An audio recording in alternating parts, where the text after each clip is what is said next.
Yo, what is up, guys? Today, coming with another e-bike, we are talking about the Kingbull Literider. This is a super awesome foldable e-bike, in my humble opinion. As you guys are looking at this, I already assembled it and tested it, and that's why you guys are seeing this video, because this is definitely worth it. First and foremost, it is very well packed, as you can tell. A lot of protection. Everything came nice and sound, even though it was delivered by FedEx. So it comes with boxes for pretty much everything. I saw a different design headlight, as you can tell. It came with the charger. Everything was just as typical, and nothing came damaged, guys. So this one here comes with a 750 watt hub motor. It has a 50 miles range thanks to a 15 amp hour battery. It has a maximum speed of 28 miles an hour with a load capacity of 400 pounds. The tires are 20 inch by 4 inch, as you can tell, and they are made out of alloy, which is better than, well, not technically not really better than spoke rims, but for streets, these are pretty decent, guys. Also, it has a foldable design, as you can tell. Even the pedals fold, and we know that one side is clockwise, the other side is counterclockwise. So here we are continuing with the unfolding of the bike and assembling the steering bar. As you can see, the handlebar already came with the steering bar, and it is adjustable as well. It has a lot of adjustments. This one doesn't have rear suspension, but guys, this thing is super rugged and awesome. The tires had to be inflated to about 30 psi. It comes with hydraulic brakes on the rear and the front as well. It is made out of the aluminum, which is 6061 aluminum, and again, a very nice e-bike. So here we are taking out the keys, checking out the display, which is the M6C. This is the battery. To take it out, you had to flick the key. It comes out. Here are the specs once again. Checking the battery percentage, put it back on, charge it, and we are good to go. Well, we are pretty much set here with the Kingbull Literider in terms of the battery. We have a fully charged battery. This is the best way to test maximum speeds. I already put about 8 miles into this e-bike, and it has been phenomenal. The enjoyment is quite amazing. And to be quite frank with you guys, it is a good, typical e-bike with folding mechanism. We have seen many e-bikes like this in the past, but this one here, guys, has pretty decent range in my opinion, because of the amount of usage that I already put on the bike, and it didn't even flinch, guys. I still had a full charge after 8 miles, which is pretty impressive. So this one here has adjustable suspension, as I said before, and the brakes are hydraulic. That's one of the tests that we're going to do here. We're going to go to about, I don't know, we're doing 24 miles an hour, and we're going to do a sudden stop test and see how it does, starting from this low box. And I gotta say, guys, these brakes are pretty aggressive. We have seen many hydraulic brakes, but I think it has to do with the pad quality. That took, I don't know, about 15 feet approximately from where I started stopping to a complete stop. Talking about comfort here, this thing has a pretty upright position because the handlebars, as you can see, are quite high, and the seat can be adjusted to whatever position you need it to. So in terms of comfort, I have zero complaints, zero fatigue, zero pain, zero everything, guys. And I do have back issues. Certain e-bikes do cause pain, especially when the handlebar are a little bit too low and you can't adjust them. These ones right here, if you guys haven't noticed, you have this adjuster here. You simply undo it. You can go up a little, you can go down. I like to keep it right about 10 and 9, even 8, that's fine. So pretty easy to set up. So we have it on pedal assist number 1. Let's go ahead and make a right here. So pedal assist number 1, using the throttle only, which is the test that we will conduct. It does about 11 miles an hour, which is quite high for a pedal assist 1. Then we have pedal assist 2. This will take us to about 15 miles, almost 16. There we go. We just jumped into 16. And by the way, this speedometer is perfectly calibrated. I already tested it with my GPS speedometer here, which I'm going to open right now just for your own reference, guys. I know that people are visual. Sometimes people don't believe words. So right now, let's see, it's only, I don't know, it says 15.7 on the bike and 15 on the GPS. I don't know if you guys can see that, but this confirms that what I'm saying is correct.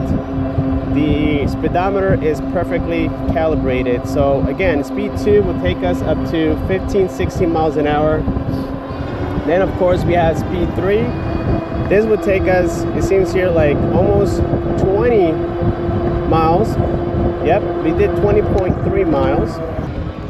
So with pedal assist 4, guys, we are doing, let's see here, we are doing, check this out, guys, 25 miles per hour. So let's try pedal assist 5. And with this one, I think it only takes us to about 28. Let's see, 28, 29. Check that out, guys, 29.2. Yes, we're doing between 29 and 28, guys. That's a pretty decent speed for an e-bike that only costs about $9.99. We have fat tires, so we're going to go a little bit of off-road here in just a second. This is a little canal right next to my house. So there's a lot of soft sand, and I think this is a great place to do off-roading. This back rack has holes on the top, so that means you can put a basket maybe, or maybe even a cushion to install foot pegs, because right below here we have 2 holes that looks to be foot peg holes. So maybe you can add a passenger here that doesn't weigh too much, maybe up to 100 pounds or so, because this thing is quite rugged. And I gotta say, guys, I'm quite impressed. Also, if you haven't noticed, these are alloy rims as well. So alloy rims, they have their pros and cons. A lot of people prefer spoke rims because they have that flexibility and they tend to not crack. But I don't see how these are gonna crack. They seem very solid. They seem very well made. And they're only 20 inches by 4 inches. Now, just to continue here, I want to do a little off-road test, guys. And I gotta say that I even increased speed. Right now we're doing pedal assist 5. We are doing about 60 miles an hour. But even with the fenders, when you're doing off-road on the sand, I can still feel that sand hitting my knees right now. So this is soft sand, or at least I'm going through soft areas on purpose just to see if it's able to pull me on soft sand, guys. And as you can tell, it did struggle a little bit, but it is more than capable of doing so. So off-roading on this bike is possible. Now, for the rear, we don't have suspension, unfortunately, guys. So that means that we will have to get a seat post with suspension, or just deal with it. Now, having this well padded seat doesn't make it feel as awkward as I thought it was gonna make it feel, guys. The motor does whine a little bit. I just need to throw that out there, guys. Now, something that I didn't like, or a couple of things I didn't like about this particular e-bike, is the fact that we don't get electronic horn. You see, it has a pretty nice headlight on the front that was able to get a horn. I've seen it, as a matter of fact, I'm testing another brand that has a similar headlight, but it comes integrated with the horn, and they added a little switch here to make it work, because this one only gets the bell. Okay, and I don't like the bell because, first of all, I don't think it gets the same attention. A lot of people think that I'm selling ice cream instead, and I just don't like this mechanism. It tends to rust if you get it wet. It is spring powered, so the spring stop, losing that tension, that firmness. It gets flimsy, and I just don't like it. I mean, you might not have a problem with it, and that's fine, but I do. And I think that adding a electric horn doesn't break the bank, guys. It doesn't really cost that much to simply add a horn.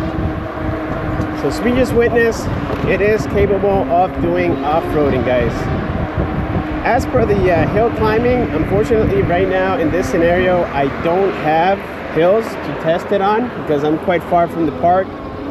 But just take my word for it, it is a 750 watt motor, 48 volts. And we have confirmed, guys, numerous times that these e-bikes are capable of climbing hills. Now, if we were talking about a 36 volt e-bike, then that would have been a different story.